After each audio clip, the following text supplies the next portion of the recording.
Hi, I'm Adam Pennell, and for today's fire feast, I'm going to take Kadai back to its roots because we're doing some Indian food. We've got an amazing prawn, cashew, and coconut curry, Bombay potatoes with banana, chapatis and rice. Right, we're going to start with the hanging bowl. It's set up. We've got a nice fire going underneath. We need to get this really hot because we're going to start with a whole load of onions and you need to cook them down. So you need to get this nice and hot. We're going to hit this with some mustard oil, probably about 2 to 3 tablespoons. There's quite a lot of onions here, like so. And the salt is going to help to draw out the moisture, and that is what we're trying to do here. We really need to reduce these onions down to almost to the point where they're like burning, really, because it's going to intensify those flavors. In cooking, if you reduce the water content in any kind of vegetable, you're going to intensify the flavor of it, and that's what we're trying to do here.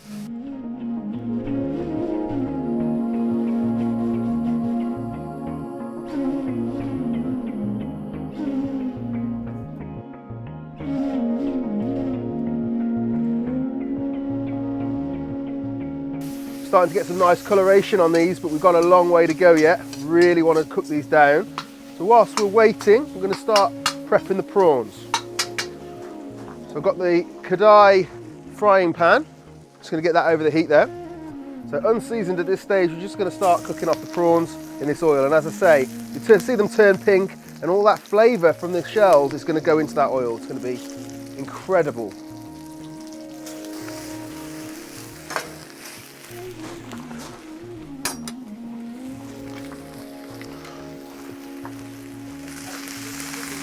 So these onions are cooked now to where I want. You see them just starting to blacken. That doesn't bother me one bit. It's all good. So I'm going to just save these for a little bit later on. I'm just going to leave a few in there, which we're going to really fry down even more in more oil, which we're going to use as a garnish at the end. So 2/3 of the onions out, which we're going to use a little bit later. And then back in, loads of oil will stop them from blackening. Okay? So you're almost deep frying the last of them. It won't take very long at all to crisp up in that oil. So you've got nice crispy fried onions there. These are just going to be used for our garnish. Okay, so the prawns are off. They're going to just rest for a little bit so that they cool down enough that I can handle them and shell them. So we're going to move on to the potato curry. So most of these onions are going to go back in to the hanging bowl. Okay, so we're going to follow that with some spices. So we're going to go in with a couple of cinnamon sticks. We're going in with some cardamoms, maybe about 8 to 10 green cardamoms, and a big pinch of cumin seeds, and then we've got just 2 or 3 cloves as well. All right, work those through. Teaspoon of chili powder, teaspoon of turmeric, and a couple of teaspoons of ground coriander. Work that in. Okay, a couple of tins of tin tomatoes, chopped.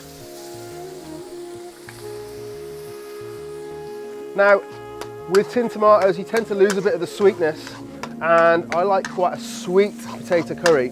So the next ingredient is one that's rather unusual, but works an absolute treat. It's my dad's recipe from when we were a kid, and I just love it. It's actually bananas. So just break it into the curry. A couple of bananas will do the trick. Okay, and now I'm just going to add probably about half a pint of water. I want it to cook down slowly over this fire while I prep those prawns, and it's going to give time for those bananas to break down, and we'll sort of end up back at the consistency that we had before I put the water in. If you haven't shelled prawns before, it's really easy. You rip the head off, okay, pull the legs off like that. Okay, and then just work all the way around, like so. And then just give it a little pull along the back, and if there's anything in the pipe, it just comes out. Okay, so you get a nice clean prawn. There's nothing in this one, so I'm not even going to worry too much about it. All right, and repeat. I'm going to save 5 or 6 of the best looking charred ones like that just to finish the curry at the end. We can leave 1 or 2 in the shells, and the rest of them we'll get out of the shells. So it's time to add in some parboiled potatoes, which is just going to finish cooking in here. So about sort of 10 minutes towards the end, potatoes go in. That's looking good. It's going in with the ginger, garlic,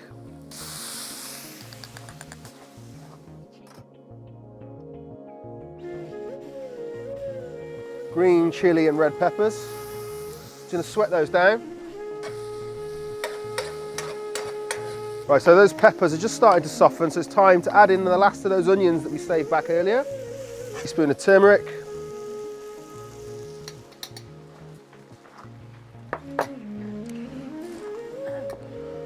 A teaspoon of ground coriander.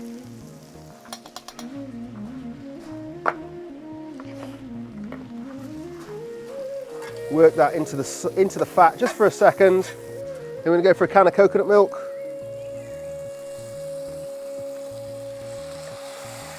And we're going to go for a couple of spoons of tamarind paste. It's going to give it a nice sort of tangy back note, which works great with prawns.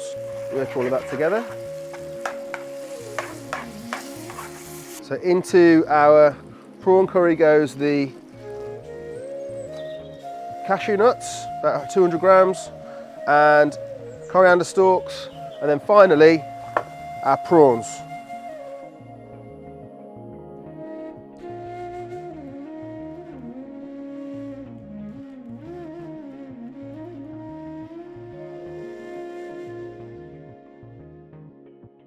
Okay, so we're going to make some real quick roti slash chapatis. So we're going to go for, that's 500 grams of brown strong flour.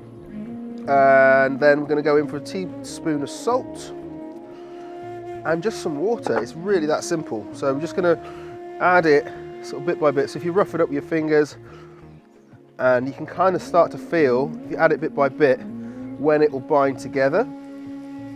Work it in that bowl until all the fibres have stretched.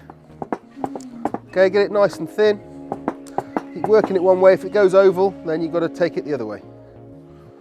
We're going to try and get a nice round chapati. Right, so we're ready to cook our rotis. This is called a zara, and basically long time ago, kadais actually used to be the cooking pot, so you wouldn't have the fire in there, the food would be in there, and this would be used to scoop out things like samosas, or they would push the batter for Bombay mix through the holes into the hot fat, and then they use this big old thing to scoop it out. But today I'm going to use it to put directly over the coals and cook our rotis.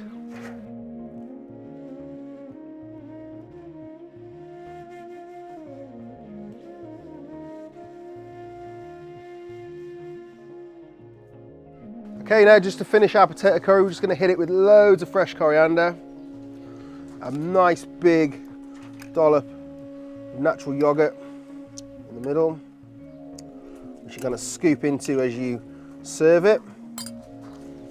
And then finally,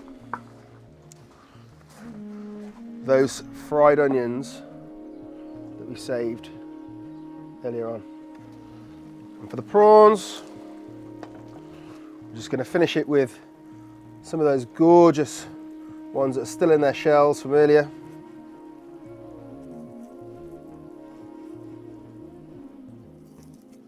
And some lime wedges.